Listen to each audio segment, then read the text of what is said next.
என் பேர் வந்து லட்சுமி தேவி. இது வந்து திருநெல்வேலி மாவட்டம் அம்பாசமுத்திரம்.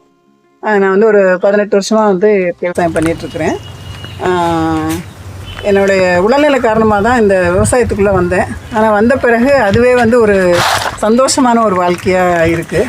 ஒரு 1/2 ஏக்கரில் ஆரம்பித்தது இன்றைக்கி 10 ஏக்கர் வரைக்கும் பாரம்பரிய நெல் விதைகள் தான் இப்போ வந்து பண்ணிகிட்ருக்கிறேன். இப்போது 8-9 வருஷமாக வந்து பாரம்பரிய விதைகள் தான் பண்ணுறேன்.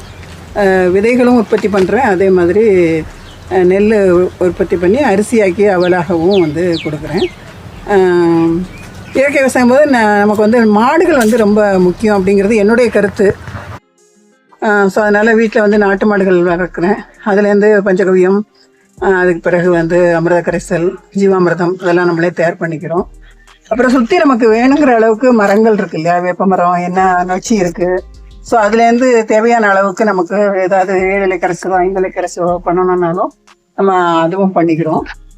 ஸோ அதை வச்சு தான் வந்து பண்ணுறேன். கைக்களைகள் தான் எடுக்கிறோம், கையறுவடை தான் பண்ணுறோம். எந்த விதமான பூச்சிக்கொல்லியோ இல்லைன்னா களைக்கொல்லியோ வந்து உபயோகப்படுத்துறது கிடையாது. அதனால ஒரு 100% என்னால் வந்து ஒரு இயற்கையான உணவை வந்து மக்களுக்கு கொண்டு போய் சேர்க்க முடியறதுங்கிறது வந்து ஒரு சந்தோஷமான விஷயமா நினைக்கிறேன். வெரைட்டிலாம் நீங்கள் இயற்கை விவசாயத்தில் பண்ணுறீங்க மேடம்? அதாவது ஒரு பட்டத்துக்கு வந்து ஒரு 20 வெரைட்டி பண்ணுற மாதிரி வச்சுருக்கிறேன். கிட்டத்தட்ட ஒரு 20 போர்ஷனாக வயல் இருக்குது. இங்கே வந்து இப்போ நீங்கள் பார்க்குற இடம் வந்து இங்கே வந்து ஒரு 3 ஏக்கர் இருக்குது. இன்னொரு இடத்துல ஒரு 7 ஏக்கர் இருக்குது. ஸோ வந்து ஒரு வயலில் ஒரு வெரைட்டிங்கிற மாதிரி. இப்போ ஒரு காரில் வந்து ஒரு 20 வெரைட்டி போட்டோம்னா சம்பாவில் ஒரு 20 வெரைட்டிங்கிற மாதிரி போட்டிருக்கிறேன். இது வந்து வெள்ளை பொன்னிங்கிற ரகம். ஏற்கனவே துளசி வாசனை கீரை சம்பா அறுவடை பண்ணிட்டோம். இன்றைக்கி தேங்காய் பூ சம்பா அறுவடை பண்ணுறோம். அதுக்கடுத்து அங்கே கொத்தமல்லி சம்பா இருக்குது. அதற்கு பிறகு வந்து ரத்தசாலி இருக்குது. அதுக்கு பிறகு வந்து முள்ளன் கைமான்னு ஒரு கேரளாவோட வெரைட்டி ஒன்று போட்டிருக்குறேன் இங்கே. ப்ளஸ் வந்து சின்னார் வெரைட்டி. சின்னார் வந்து வயலட் கலரில் தாள் இருக்கும். அதுவும் நிறைய மருத்துவ குணங்கள் உள்ளது தான். ஸோ சின்னார் ஒன்று போட்டிருக்குறேன். அது பிறகு வந்து கருடன் சம்பா இருக்குது. குந்தால்னு ஒரு வெரைட்டி, அது புதுசாக வந்து விதைக்க வேண்டி போட்டிருக்குறேன், குந்தால்ங்கிற வெரைட்டி. அங்கே பார்த்தீங்கன்னாக்கா நம்ம வந்து ஆத்தூர் கிச்சடி சம்பா, மாப்பிள்ளை சம்பா, அதுக்கு பிறகு வந்து ஜீரக சம்பா, அப்புறம் வந்து தங்கச்சம்பா, என்ன வெரைட்டி போட்டிருக்கோம், கருப்பு கவுனி, அது மாதிரி அங்கே வந்து ஒரு 10 வெரைட்டி அங்கே வந்து போட்டிருக்கிறேன். ஸோ ஒரு 20 வெரைட்டி அட் டைம் வந்து பண்ணுறேன். சரி மேடம், இந்த 20 வெரைட்டி பண்ணுறீங்களா மேடம்? இதில் ஒவ்வொரு வெரைட்டிக்கும் ஒரு டிஃப்ரென்ஸ் இருக்கா? கண்டிப்பாக. அது எந்த இதுக்காக அதை யூஸ் பண்ணலாம், அதில் அதோடைய நன்மைகள் என்னென்ன பெனிஃபிட் வந்து இருக்குது. இப்போ 60ஆம் குருவை, இப்போ கருங்குருவை, இப்போ குருவைன்னு பார்த்தாலே 60ஆம் குருவை, கருங்குருவை, கருத்தக்காரு, குள்ளக்காரு அப்படிலாம் இருக்குது. இப்போ குள்ளக்காருன்னு பார்த்தீங்கன்னா அது வந்து தாய்ப்பாலை பெருக்கி கொடுக்கக்கூடியது அப்படிங்கிறது உண்டு. அதே மாதிரி கருத்தக்காருன்னு பார்த்தீங்கன்னா மலச்சிக்கலை வந்து தீர்க்கக்கூடிய அரிசி கருத்தக்காருங்கிறது. அதுக்கு பிறகு வந்து 60ஆம் குருவை, கருங்குருவை வந்து கூன் விழுந்தவங்களையும் வந்து எழுந்து நடமாட செய்யக்கூடிய அளவுக்கு ஒரு வலிமை உள்ள அரிசி அப்படிங்கிறது. அது மாதிரி 60ஆம் குருவை வந்து வேணுங்கிற அளவுக்கு நமக்கு சத்துக்கள் இருக்கிறதுனால அது எல்லா விதமான நோயையும் தீர்க்கக்கூடியது. இப்போ நவரான்னு ஒன்று வச்சுருக்குறோம். நவரா பார்த்தீங்கன்னா ஒரு தாய்ப்பாலுக்கு ஈக்குவலாக உள்ளது. அந்த மாதிரி வந்து ஒவ்வொரு வெரைட்டிக்குமே வந்து ஒரு இது இருக்குது. ப்ரோட்டீன் ரிச் ரைஸஸ் இருக்குது, அயன் ரிச் ரைஸஸ் இருக்குது. அரிசியில் வந்து ப்ரோட்டீன் இல்லை, அயன் இல்லைலாம் சொல்லக்கூடாது, எல்லாமே உள்ள அரிசி தான் இருக்குது. ஸோ நம்ம வந்து நம்ம ஒரு இயற்கையில் விளைஞ்ச ஒரு நல்ல நாட்டு அரிசியை வந்து தேர்ந்தெடுத்து சாப்பிட்டா ஒரு நோய் இல்லாத ஒரு நல்ல ஒரு சந்தோஷமான ஆரோக்கியமான வாழ்க்கையை வந்து நம்ம வந்து கண்டிப்பாக வாழலாம்.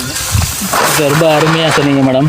இப்போ நீங்கள் இந்த இயற்கை விவசாயம் மற்றவர்கள் நிறையா செயற்கை விவசாயம், ஆர்கானிக், இன்ஆர்கானிக் பண்ணுறாங்க. அதோட நீங்கள் இயற்கை பண்ணணும் எப்படி உங்களுக்கு ஆர்வம் வந்துச்சு மேடம்?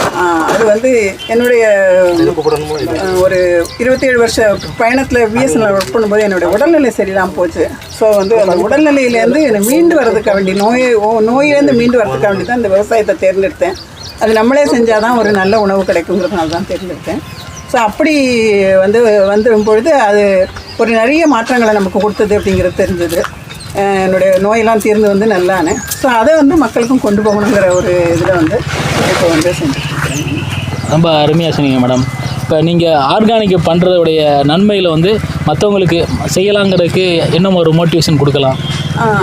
அதாவது இப்போது என்னன்னாக்கா நம்மளுடைய ரசாயன உரங்கள் போடும் பொழுது அது வந்து பயிருக்கு உடனடியாக கிடைக்குது. அதனால இவங்களுக்கு வந்து நிறைய மகசூல் கிடைக்குதுன்னு நினைக்கிறாங்க. ஆனால் 1988 ஒரு ஹெக்டேருக்கு 1 கிலோ போட்ட யூரியா வந்து இன்றைக்கி தேதிக்கு ஒரு ஹெக்டேருக்கு 240 கிலோ போடுறாங்க.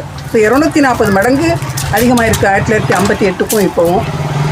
ஸோ இப்போ அது வந்து பூமிக்கு வந்து எந்த விதமான சத்தம் கொடுக்காது. அன்றைக்கி டேட்டுக்கு அந்த பயிருக்கு வந்து சத்தம் கொடுத்துட்டு அது பாட்டு போயிட்டே இருக்கும். பூமி வந்து தன்னுடைய தரத்தை இழந்துக்கிட்டே இருக்கும். மலடு ஆற மாதிரி தான் கிட்டத்தட்ட பூமி ஆகிட்டே இருக்கும். ஸோ இவங்க நாளுக்கு நாள் வந்து அதிகமான உரங்களை தான் கொடுக்க வேண்டியிருக்கும். தேவைக்கு அதிகமாக உரங்களை கொடுத்து தான் அந்த பயிர் உற்பத்தி பண்ணுறாங்க. ஆனால் நம்ம பண்ணுற விவசாயத்தில் வந்து பூமிக்கு சத்து கொடுக்குறோம். நம்ம வந்து பூமிக்கு சத்து கொடுக்கும் பொழுது அந்த நிலன் வந்து வாழுங்கிறதுனால போன ஒரு பட்டத்தில் கூட வாழிய நிலனேன்னு ஒன்று பண்ணியிருந்தேன். நான் வந்து அது எப்படின்னா இந்த நிலம் வாழணும், இந்த பூமி வாழணும், அப்படி தான் வந்து நம்ம அடுத்த தலைமுறைகள் வாழ முடியுங்கிறதுக்காக வேண்டி இந்த பூமியை வாழ வைக்கிறதுக்கு என்னால் ஆனதையும் சேர்த்து பண்ணிட்டு இருக்கிறேன்.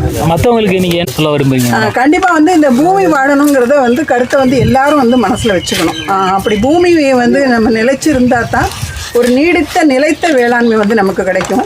இல்லைன்னா இந்த வேளாண்மைங்கிறது ஒரு கேள்விக்குறியாயிடும். அதனால் மற்ற எல்லாரையும் போல் இல்லாமல் நம்ம நாடு வந்து ஒரு நல்ல செழிப்பான நாடாக இருக்கணும்னா எல்லோரும் வந்து கொஞ்சம் கொஞ்சமாவது இயற்கைன்னா உடனடியாக திரும்புறது வந்து கஷ்டங்கிறதுனால கொஞ்சம் கொஞ்சமாவது இயற்கை விவசாயத்தை நோக்கி திரும்பணும் அப்படிங்கிறது நான் வந்து மக்கள்கிட்ட கேட்குறேன்.